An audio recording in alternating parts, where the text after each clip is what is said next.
Hello everyone, welcome back to my channel.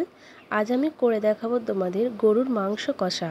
গরুর মাংস কষার জন্য আমি এখানে 250 গ্রাম গরুর মাংস নিয়েছি। সেগুলোকে সুন্দরভাবে কেটে ধুয়ে রেখে দিয়েছি। তারপর একটা পাত্র নিয়ে নেব, তার মধ্যে গরুর মাংসগুলোকে রেখে দেব। পরিমাণ মতো আদা রসুন বাটা দেব, অল্প সামান্য পেঁয়াজ কুচিয়ে রেখেছিলাম সেটাকেও দিয়ে দেব, স্বাদ মতো লবণ দিয়ে দেব, হলুদ গুঁড়ো দিয়ে দেব, লঙ্কার গুঁড়ো দিয়ে দেব, জিরের গুঁড়ো দিয়ে দেব, ধনিয়া গুঁড়ো দিয়ে দেব, সামান্য পরিমাণ কাশ্মীরি লঙ্কার গুঁড়ো দিয়ে পরিমাণ মতো সর্ষের তেল দিয়ে হাতের সাহায্যে সুন্দর করে মেখে নেব।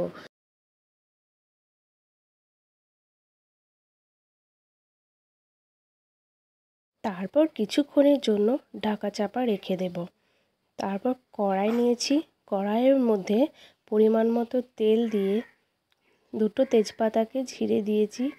তারপর দারচিনি দিয়ে 2-4টে এলাচকে ফাটিয়ে দিয়ে দেব। কুচিয়ে রাখা পেঁয়াজ দিয়ে দেব। পেঁয়াজ সুন্দরভাবে লাল লাল করে ভেজে নেব। পেঁয়াজ লাল লাল করে ভাজা হয়ে গেছে, তারপর ম্যারিনেট করে রাখা মাংসটা দিয়ে দেব।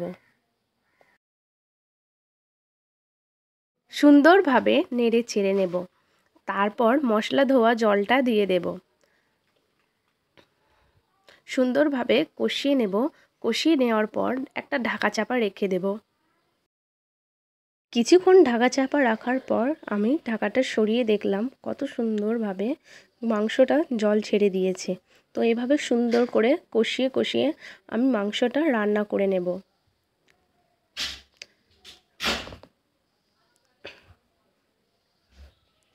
এখানে আমি মাংসর জন্য মিট মশলা ব্যবহার করছি।